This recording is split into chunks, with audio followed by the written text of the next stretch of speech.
ते त्यांच्या भूमिकेत आहे, सरकार त्यांना आरक्षण देण्याच्या भूमिकेत आहे. मला असं वाटतं की संवादातूनच समाधान होतं ना. एखादा व्यक्ती कुणबी असेल तर कुणबी असताना जर त्याला ओबीसीचं आरक्षण दिलं गेलं नसेल ते आरक्षण दिलं जाईल. यामध्ये तर शंका असण्याचं कारण नाही, कारण तो त्याचा मूलभूत हक्क आहे, कायदेशीर हक्क आहे.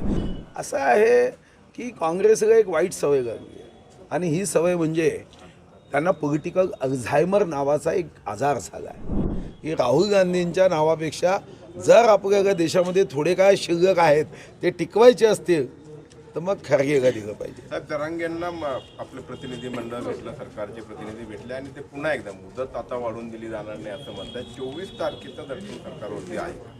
नाही, असं आहे, संवादातून समाधानाकडे आणि समाधानातून निर्णयाकडे. आपल्याला माहिती आहे की मराठा आरक्षणाच्या संदर्भामध्ये सरकार संवेदनशील आहे, सकारात्मक आहे. माननीय एकनाथ शिंदेजी असतील, माननीय देवेंद्रजी असतील, माननीय अजितदादा असतील, हे तीनही आमचे नेते आपल्या सर्व मराठा समाजाच्या आरक्षणासाठी हे आरक्षण द्यायचं आणि ते टिकवायचं. मागच्या 5 वर्षात देवेंद्रजींनी आरक्षण दिलं, हायकोर्टामध्ये त्याचं रक्षणही केलं. सुप्रीम कोर्टात दुर्दैवाने उद्धवजी मुख्यमंत्री झाल्यावर त्यांनी ते आरक्षण टिकवण्यामध्ये ते कमी पडलेत, याचा पाठपुरावा करण्यामध्ये कमी पडलेत. ओबीसीमधून आरक्षण हे मराठ्यांना देताना जो आत्ता साधारणतः संघर्षाचं वातावरण आहे त्याची भूमिका स्पष्ट आहे की कोणाच्याही आरक्षणाला धक्का न लावता मराठा बांधवांसाठी हे आरक्षण द्यावं आणि मग यासाठी अभ्यास करून याचा निर्णय योग्य पद्धतीने व्हावा. यासाठीच माननीय मुख्यमंत्री, माननीय दोन्ही उपमुख्यमंत्री वारंवार बैठकांचा सपाटा गावत मराठा बांधवांना आरक्षण देण्याच्या बाबतीत संवेदनशील, सकारात्मक आहे. ही भूमिका जरांगेंना थेटपणे का सांगितले जात नाही सरकारकडनं? कारण मला तर वाटतं आता मी तुमच्या माध्यमातून जेव्हा बोलतोय तेव्हा त्यांना माहीत होतच असेल ना. असं तर नाही, बाकी TV चॅनल्सच्या बाकी नेत्यांचं तर भाष्य ऐकतातच ना, तर माझंही ऐकते. पण तरी सुद्धा ते मागे हटत नाहीये. त्यांनी ठीक तारीख आहे. दिलेली आहे तीच असं आहे, तारीख अंतिम आहे असं. ते त्यांच्या भूमिकेत आहे, सरकार त्यांना आरक्षण देण्याच्या भूमिकेत आहे. मला असं वाटतं की संवादातूनच समाधान होतं ना. शेवटी संवाद करत आपल्याला समाधानाच्या मार्गाने जावं लागेल. प्रभावी संवाद नाही, या बाबतीत विधानसभेत एकदा नव्हे 10दा सांगण्यात आलं की एखादा व्यक्ती कुणबी असेल तर कुणबी असताना जर त्याला ओबीसीचं आरक्षण दिलं गेलं नसेल ते आरक्षण दिलं जाईल.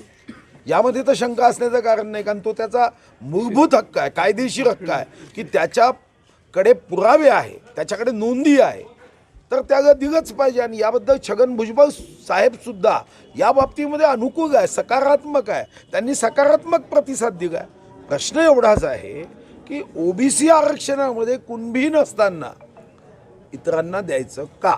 तर याबद्दल माननीय मुख्यमंत्र्यांनी सुद्धा विधानसभेत स्पष्ट सांगितलं की त्यांनाही न्याय दिला पाहिजे आणि त्यांना न्याय देण्यासाठीच आम्ही काम करतो आहे.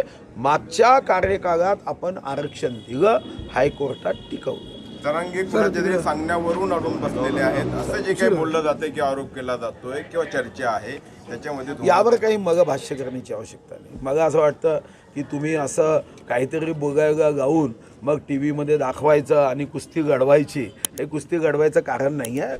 ते त्याच्याबद्दलची स्पष्टता माननीय मुख्यमंत्री जी माहिती त्यांना उपलब्ध होईल ते करतील. मला याबद्दलची माहिती नाही, कारण माझ्याकडे वन विभागाची यंत्रणा आहे आणि वन विभागाचे कर्मचारी याची माहिती काढत नाही. संघमुख्यालयातील बैठकीला शिंदे गट आला पण अजित पवार गट आला नाही. नाही, अजित पवार गट येण्याचा, अजित पवार गट म्हणण्यापेक्षा राष्ट्रवादी आली नाही असं जे तुम्ही म्हणताय, खरं तर संघाच्या कार्यक्रमात संघ निमंत्रणच देत नाही, हा गैरसमज काढून टाका. भारतीय जनता पार्टीचे आमदार आणि शिवसेनेच्या काही आमदारांनी इच्छा व्यक्त केली की आम्हाला सर्वांना एकदा रेशीमबाग बघायला जायचं आहे. हे ऊर्जा केंद्र आहे, हे देशभक्तीची ऊर्जा देणारं केंद्र, आणि म्हणून आमचे भारतीय जनता पार्टीचे जे मुख्य प्रतोद आणि इतर प्रतोद त्यांनी एक दिवस ठरवून घेतला. कारण रोज जर कोणी 2 आमदार गेले तर तिथं व्यवस्था योग्य पद्धतीने करता येणार नाही. माहिती देताना सुद्धा प्रत्येकाला ज्या पद्धतीची सोय हवी ती देता येणार नाही. पण आजचा दिवस निवडला, एकत्रितपणे आम्ही सर्वजण गेलो. एकत्रितपणे गेल्यानंतर तिथं काही माहिती देण्यात आली, रेशीमबाग कसं निर्माण झालं, संघाची स्थापना कधी झाली, या स्थापनेचं उद्दिष्ट काय होतं, 13 वैभव अमर रहे मा हम दिन 4 रहणार आहे, सत्ता हे काही उद्दिष्ट असूच शकत नाही. पथका अंतिम लक्ष्य नहीं है, सिंहासन पर चढ़ते जाना, सब समाज को साथ लिए हमको है आगे बढ़ना. म्हणून नमस्ते सदा वत्सले मातृभूमी निघाला आहे. प्रणाम करो इस धरती को जिसने हमको जन्म दिया. हा भाव, हा विचार, ही वैचारिक ऊर्जा त्यामध्ये देण्याच्या दृष्टीने जेव्हा आम्ही सर्वांनी इच्छा व्यक्त केली की तिथं यायचं आहे, तेव्हा तिथं गेलेत. आता अनेक भारतीय जनता पार्टीचे आमदार होते. आता आज माझ्या मित्राचं कडचं एक लग्न आहे, मी गेलो नाही म्हणजे मी काय बहिष्कार टाकलं का त्या मित्रावर, असं होत नाही. हा विचार आहे, हा देशभक्तीचा विचार आहे. उद्या काँग्रेसचे नेतेही तिथं आले तरी त्याचं स्वागत आहे. आपल्याला माहिती आहे काँग्रेसचे अतिशय वरिष्ठ नेते जे राष्ट्रपती पदापर्यंत गेले होते ते प्रणव मुखर्जी आज आपल्यामध्ये नाही. निश्चितपणे ते स्वतः आलेत. ते म्हणालेत कि मैं कांग्रेस का जरूर हूँ, मगर मैं ये समझता हूँ कि देश को आगे बढ़ाने में एक वैचारिक जो सामाजिक समरसता है, आध्यात्मिक विकास है, ये तो संघ ही कर सकता है. सर, संसदेमध्ये जे खासदारांचं निलंबन झालेलं आहे, दादांना जवळपास कधी दाखवणार? 141 खासदारांचं निलंबन झालेलं आहे.